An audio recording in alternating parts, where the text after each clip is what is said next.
Sejak awal, perjuangan hak asasi manusia telah menjadi bagian penting dalam perjalanan bangsa Indonesia. Tonggak sejarah dimulai pada 26 Oktober 1999 dengan dibentuknya jabatan Menteri Negara Urusan Hak Asasi Manusia. Dari waktu ke waktu, nama dan bentuk kementerian ini terus berkembang menyesuaikan arah kebijakan nasional, namun tetap berpegang pada semangat kemanusiaan. Memasuki Kabinet Merah Putih, struktur kementerian dipisah menjadi 3, Kementerian Hukum, Kementerian Hak Asasi Manusia, dan Kementerian Imigrasi dan Permasyarakatan. Tanggal 21 Oktober 2024, sejarah baru bangsa dimulai. Kementerian Hak Asasi Manusia resmi berdiri sebagai entitas mandiri. Inilah wujud nyata komitmen negara dalam menjamin dan memajukan hak-hak asasi setiap warga negara. Sebagai kementerian yang bertanggung jawab langsung kepada Presiden, Kementerian HAM berperan dalam memperkokoh ideologi Pancasila, demokrasi, dan hak asasi manusia. Komitmen ini selaras dengan asas cita pertama, memperkuat fondasi kemanusiaan dalam setiap kebijakan pembangunan. Kementerian HAM didukung oleh struktur yang kuat, Sekretariat Jenderal, Inspektorat Jenderal, 2 Direktorat Jenderal, 2 staf ahli, dan 2 pusat. Dengan 20 kantor wilayah dan 18 wilayah kerja, kami hadir di seluruh penjuru negeri, memastikan pelayanan dan perlindungan HAM menjangkau hingga pelosok. Fokus utama Kementerian HAM terangkum dalam P5 HAM, penghormatan, perlindungan, pemenuhan, penegakan, dan pemajuan hak asasi manusia. Kementerian Hak Asasi Manusia melindungi hak mengabdi untuk bangsa.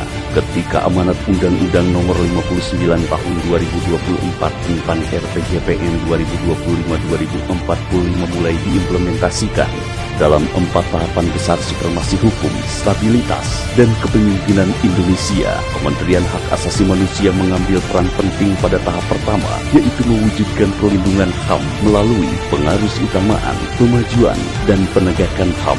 Langkah ini bukan sekedar kebijakan, tetapi fondasi peradaban HAM yang kokoh untuk masa depan bangsa. Tahun ini, program-program prioritas nasional juga dijalankan dengan semangat perubahan.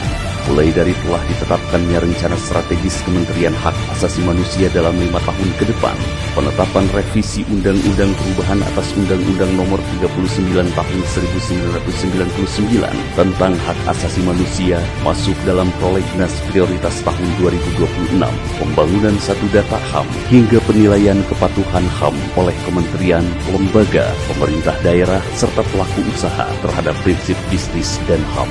Komitmen besar ini juga tercermin dalam peningkatan anggaran dengan kenaikan signifikan sebesar 66,6% pada tahun 2026 menjadi sebuah bukti kepercayaan untuk memperkuat pelaksanaan program yang berdampak langsung kepada masyarakat.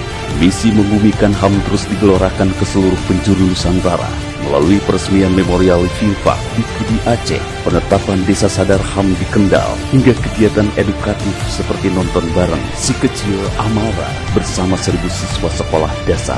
Kementerian HAM juga bergerak cepat dalam merespon berbagai isu aktual, mulai dari dugaan pelanggaran HAM pada Oriental Sirkus Indonesia, unjuk rasa Agustus 2025, kebebasan beragama di Arca Manik dan Cidahu, polemik pengibaran bendera One Piece, hingga memperkuat program pemenuhan HAM, diantaranya melalui program makan bergizi gratis.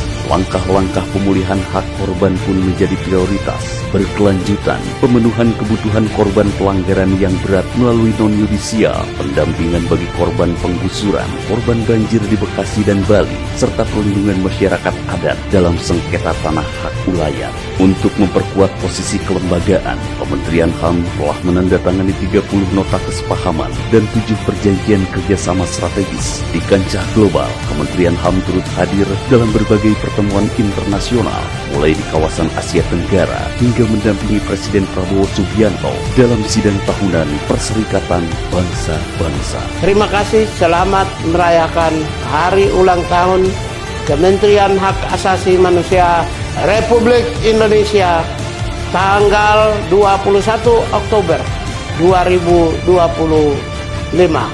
Merdeka! Merdeka! Merdeka!